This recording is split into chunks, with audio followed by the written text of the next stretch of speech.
Praise the Lord. സ്നേഹമുള്ളവരെ, 18-ാം സങ്കീർത്തനം 10-ാം വാക്യം വായിച്ചുകൊണ്ട് നമുക്ക് ഇന്നത്തെ ധ്യാനം ആരംഭിക്കാം. കെരൂബിനെ വാഹനമാക്കി അവിടുന്ന് പറന്നു, കാറ്റിൻ്റെ ചിറകുകളിൽ അവിടുന്ന് പാഞ്ഞു വന്നു. കാറ്റിൻ്റെ ചിറകുകളിൽ അവിടുന്ന് പാഞ്ഞു വന്നു.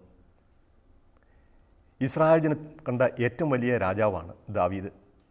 ഇസ്രായേലിലെ രാജവംശം ആരംഭിക്കുന്നത് തന്നെ ദാവീദാണ്.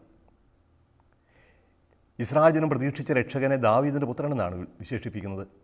യേശു തന്നെ ദാവീദിൻ്റെ പുത്രൻ എന്നറിയപ്പെടുന്നു. ചരിത്രത്തിൽ ഇത്രമാത്രം പ്രാധാന്യമുള്ള ദാവീദ് രാജാവ് പക്ഷേ ജീവിതകാലത്ത് ഒരുപാട് അപകടങ്ങളിലൂടെയും ക്ലേശങ്ങളിലൂടെയും കടന്നുപോയ വ്യക്തിയാണ്. യുവാവായ ദാവീദിനെ ആദ്യ രാജാവായ സാവൂൾ അംഗരക്ഷകനായി സ്വീകരിച്ചു.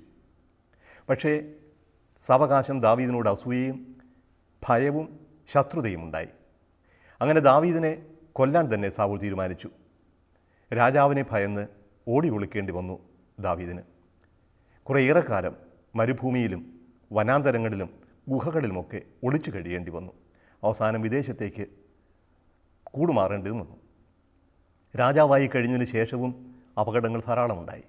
മകൻ അബ്ശലോമിനെ ഭയന്ന് കൊട്ടാരം വിട്ട് മരുഭൂമിയിലേക്ക് ദാവീദിന് പലായനം ചെയ്യേണ്ടി വന്നു. ഇങ്ങനെ ഒരുപാട് അപകടങ്ങളുടെ മധ്യത്തിലൂടെ കടന്നുപോയപ്പോഴെല്ലാം ദൈവത്തെ വിളിച്ചപേക്ഷിച്ചു. ദൈവം തന്നെ സംരക്ഷിച്ചു. ഈ സംരക്ഷണം ഏറ്റുപറയുന്നതാണ് 18-ാം സങ്കീർത്തനം. സാമുവേലിൻ്റെ 2-ാം പുസ്തകം 22-ാമത്തെ അധ്യായത്തിൽ ഈ സങ്കീർത്തനം അതേപടി ആവർത്തിച്ചിട്ടുണ്ട്. കാറ്റിൻ്റെ ചിറകുകളിൽ അവിടുന്ന് പാഞ്ഞു വന്നു എന്ന് പറയുന്നത് കർത്താവ് ഏതവസരത്തിലും ഏതു സാഹചര്യത്തിലും സംരക്ഷിക്കാൻ എത്തും എന്നുള്ള ആ ഒരു ഉറച്ച ബോധ്യം, അനുഭവത്തിൽ നിന്ന് വന്ന ബോധ്യമാണ് ഏറ്റുപറയുക.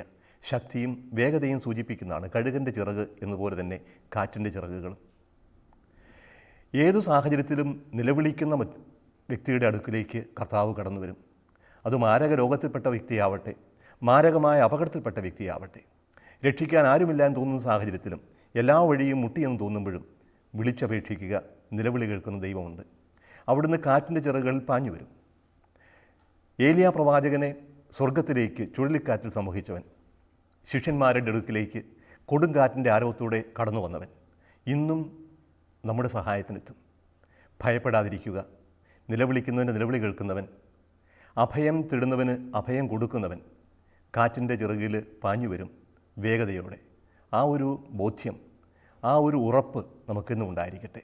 കർത്താവിൻ്റെ സംരക്ഷണം നമ്മോടുകൂടി ഉണ്ടായിരിക്കട്ടെ. ആമേൻ.